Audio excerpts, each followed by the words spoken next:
272장 고통의 멍에 벗으려고.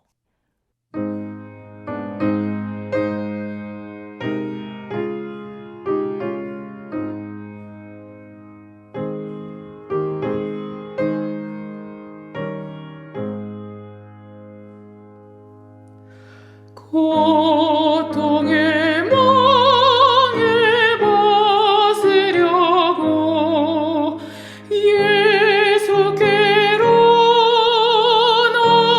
나갑니다.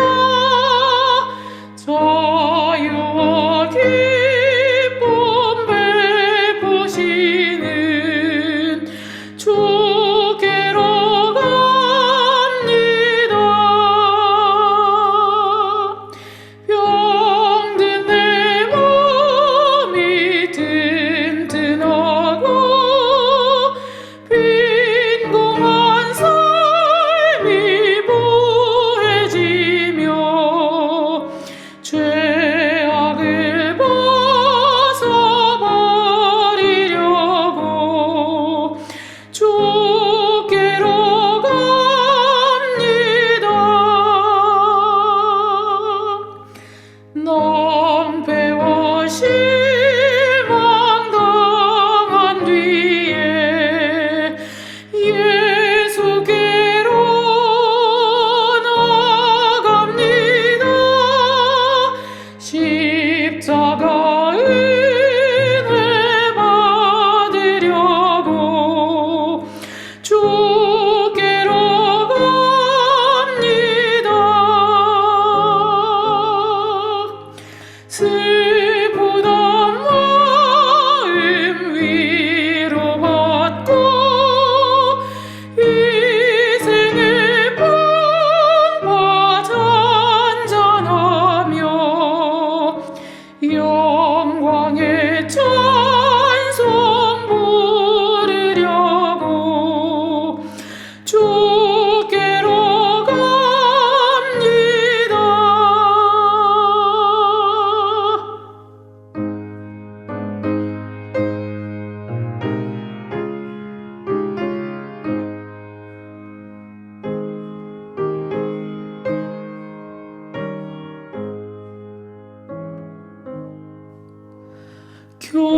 교만한 마음을 내버리고 예수께로 나갑니다. 복되신 말씀 따르려고 주께로 갑니다. 실망한 이 몸 힘을 얻고 예수의 크신 사랑 받아 하늘의 기쁨 맛보려고 주께로 갑니다. 죽음의 길을 벗어나서 예수께로 나갑니다. 영원한 집을 바라보고 주께로 갑니다. 멸망의 보고에 나와 평화의 나라 다다라서 영광의 주를 배우려고 주께로 갑니다.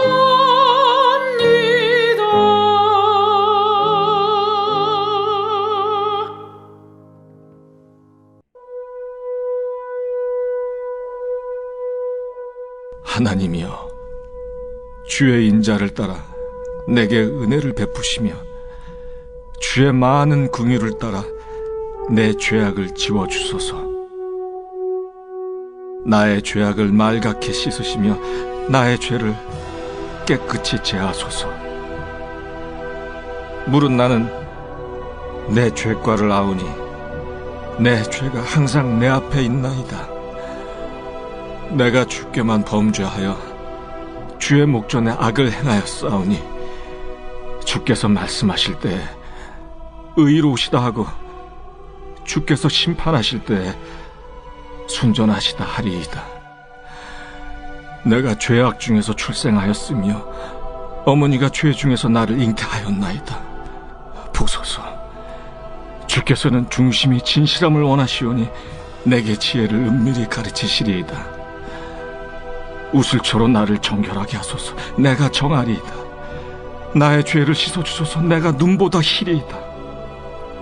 내게 즐겁고 깊은 소리를 들려주시사 주께서 꺾으신 뼈들도 즐거워하게 하소서.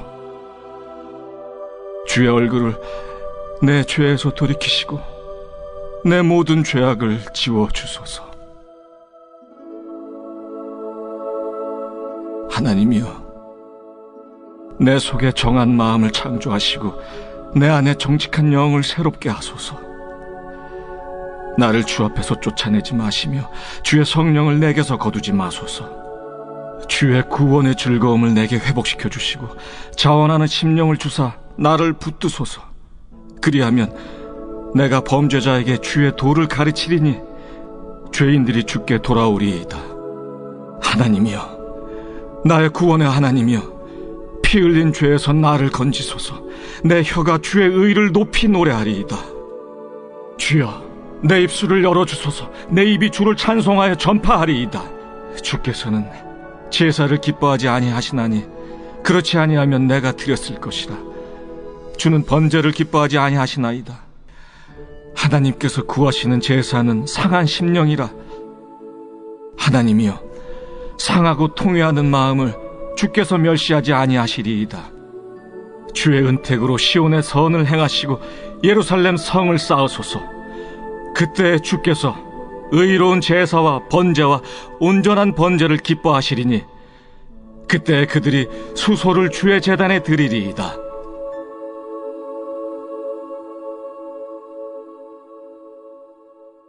이 시간 함께 예배하는 우리 사랑하는 성도님들의 오늘과 내일의 삶 가운데 하나님으로부터 은혜와 평강이 넘쳐나기를 축복합니다.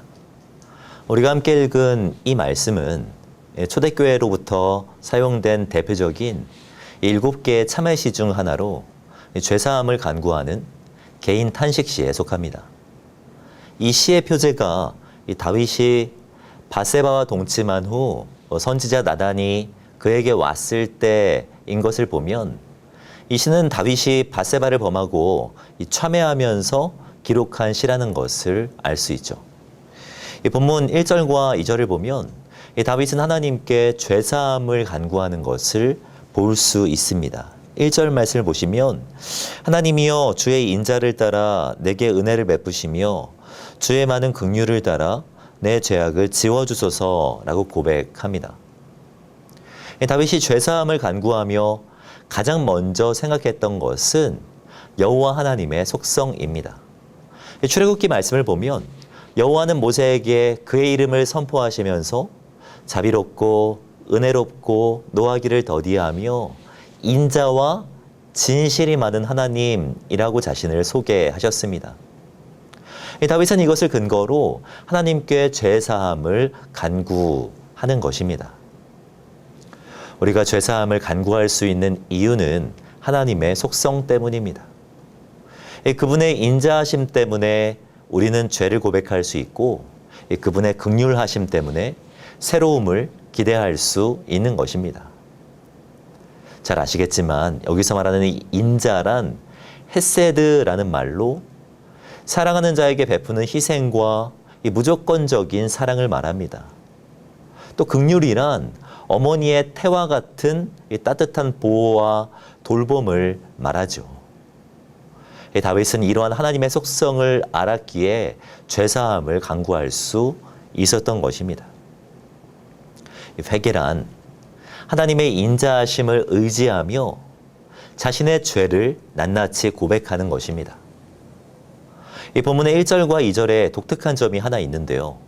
이 다윗은 본문에서 이 죄와 유사한 표현들을 다양하게 사용한다는 것입니다. 1절의 뒷부분을 보면 죄악이라고 표현하고 있고 2절에서도 죄악과 죄라는 말을 고백하고 있습니다. 비슷해 보이지만 이 세 단어는 모두 다른 단어입니다. 그가 이와 같이 죄를 고백하면서 이 세 가지 다른 단어를 사용하는 것은 자신의 모든 죄를 망라한다라는 의미입니다. 우리가 짓는 죄는 그렇게 단순하지 않습니다. 참 다양합니다. 하나님께 반항하는 것도 죄이고 올바른 길에서 이탈하는 것도 죄입니다. 이 남에게 해를 끼치는 것도 죄이고 우리 교회에서 많이 사용하는 것처럼 하나님의 말씀을 내 판단으로 생략해 버리는 것도 생략의 죄입니다. 우리는 죄에 민감할 필요가 있습니다. 죄의 정의를 바로 알고 하나님께 낱낱이 고백할 필요가 있죠. 이 회개에서 중요한 것 중에 하나는 자신이 무엇을 잘못했는지 아는 것입니다. 이 3절부터 6절까지의 말씀을 보면 다윗은 자신이 회개하는 이유를 분명하게 알고 있는 것을 볼 수 있습니다. 이 3절을 보면 물은 나는 내 죄과를 아오니 라고 고백하고 있죠. 이 개역개정 성경에는 잘 표현되어 있지 않지만 이 원어를 보면 이 3절의 앞부분에 왜냐하면 이라는 접속사가 있는 것을 볼 수 있습니다. 그러니까 이 다윗은 자신이 회개해야 하는 이유, 이 자신이 무엇을 잘못했고 어떤 죄를 범했는지를 분명하게 알고 있었다라는 것입니다. 표현은 안 했지만 다윗은 간음했다는 것을 알았을 것입니다. 이 거짓말했고 이 살인을 교사했다는 것을 알았을 것입니다. 자신의 죄과를 알고 있었다라는 것입니다. 우리가 짚고 넘어가야 할 것이 있는데요. 바로 4절 말씀입니다. 4절을 보면 내가 주께만 범죄하여 주의 목전에 악을 행하였사오니 라고 고백하고 있는 것을 볼 수 있습니다. 이 말은요, 이 사람과의 관계에서는 전혀 죄를 범한 일이 없다라는 고백이 아닙니다. 그는 밧세바에게 분명 죄를 범했습니다. 이 말은 사람에게 범죄하지 않았다라는 말이 아니라 이 사람에게 범죄한 것이 곧 하나님께 범죄한 것이 된다라는 의미입니다. 누구에게 잘못했든 죄의 경중이 어떠하든 이 모든 죄는 궁극적으로 하나님께 대한 것이 된다라는 말입니다. 그러므로 우리는 하나님께 대해 잘못한 것뿐만 아니라 사람에 대한 것들도 돌아보며 죄를 낱낱이 고백해야 한다라는 것이죠. 사랑하는 성도 여러분, 회개는 분명 쓰라리지만 그 결과는 완전히 새로운 삶이 기다리고 있다는 것을 기억하십시오. 7절 이하를 보면 다윗은 회개와 함께 이 새 창조를 간구하는 것을 볼 수 있습니다. 본문 7절을 보면 우슬초로 나를 정결하게 하소서 내가 정하리이다. 나의 죄를 씻어주소서 내가 눈보다 희리이다 라고 고백하고 있습니다. 우슬초로 이 피를 뿌리는 것은요, 이 정결케 하는 의식 행위였습니다. 우슬초로 피를 뿌려 문둥병에서 정결케 되었고 시체를 만진 부정에서 깨끗하게 되었습니다. 회개는 이와 같은 것입니다. 회개는 우리를 부정에서 벗어나 정결함으로, 이 더러움에서 벗어나 눈보다 더 희어지는 모습이 되게 합니다.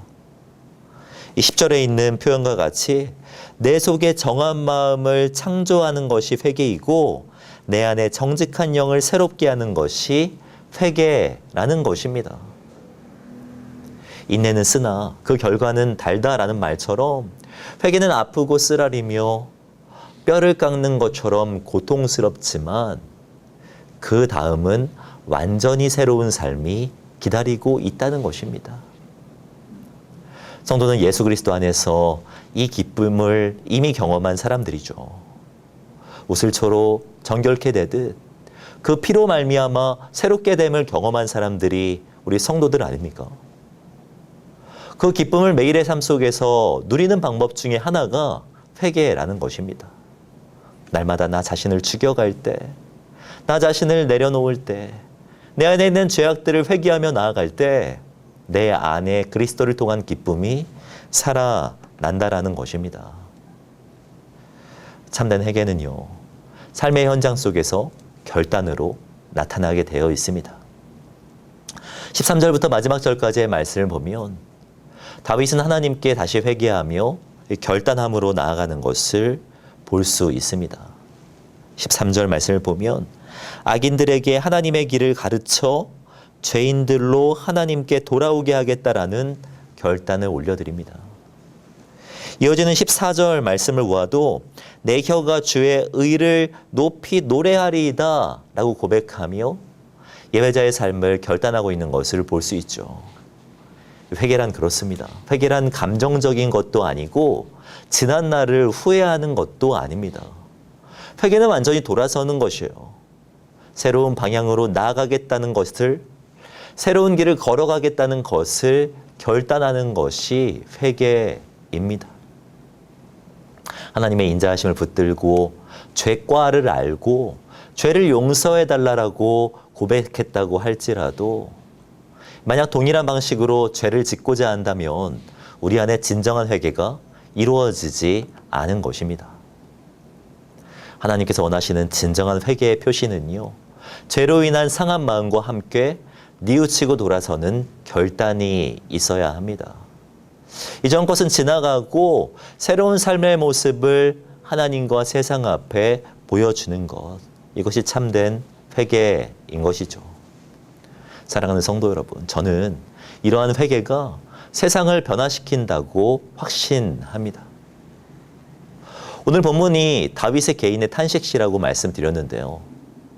다윗 개인의 탄식시였지만 오늘 본문의 마지막인 18절과 19절 말씀을 보면 그 은혜가 시온으로, 그의 회개가 예루살렘 성으로 확장되어서 이어지는 것을 볼 수 있습니다. 사랑하는 성도 여러분, 한 개인의 변화는요, 사회의 변화로 연결되게 되어 있습니다. 다윗의 회개는 민족의 회개로, 민족이 주께 돌아와 예배하는 역사로 이어지는 것을 볼 수 있죠. 지금 우리에게 무엇보다 필요한 것이 있다면 통회하는 심령입니다. 한 사람의 회심이 평양에서의 대부흥을 이끌었고 한 사람의 진정한 회개가 세계 복음화를 이끌었습니다. 지금은 회개할 때입니다. 다윗의 애통이 우리의 애통이 되어야 합니다. 다윗의 회심이 우리의 회심이 되기를 간절히 소원합니다. 한 사람이 회심하며 돌아올 때 가정과 교회, 나라와 민족은 주님을 예배하게 될 것입니다. 하나님은 지금도 상한 심령을 구하고 계십니다. 그 상한 심령으로 주님 앞에 나아가는 저와 성도님들이 되시기를 주님의 이름으로 축복합니다. 함께 기도하겠습니다. 사랑과 은혜가 많으신 하나님, 우리가 다윗과 같이 범죄하였고 죄악 가운데 거하였음을 고백합니다. 우리의 죄와 허물을 용서하여 주시옵소서. 우리의 죄를 말갛게 씻으시며 나라와 민족의 죄를 깨끗이 제하여 주옵소서. 중심의 진실함을 원하시는 하나님, 진실한 마음으로 주님을 예배하는 공동체가 되게 하시고 매일매일 겸손하게 말씀 앞에 서는 우리들이 되게 하여 주시옵소서. 하나님께서 구하시는 제사는 상한 심령이라는 말씀을 붙들고 이 자리에 섭니다. 우리의 마음을 위로하시고 성령 안에서 다시 일어나게 됨을 경험할 수 있는 이 시간이 되게 하여 주시옵소서. 그렇게 인도하실 주님을 기대하오며 이 모든 말씀 주 예수 그리스도의 이름으로 기도하오며 지금은 우리 주 예수 그리스도의 은혜와 하나님의 사랑과 성령님의 교통하심이 이 시간 함께 예배하신 우리 사랑하는 성도님들의 머리 위에, 가정과 교회 위에 지금으로부터 영원까지 함께 있을지어다. 아멘.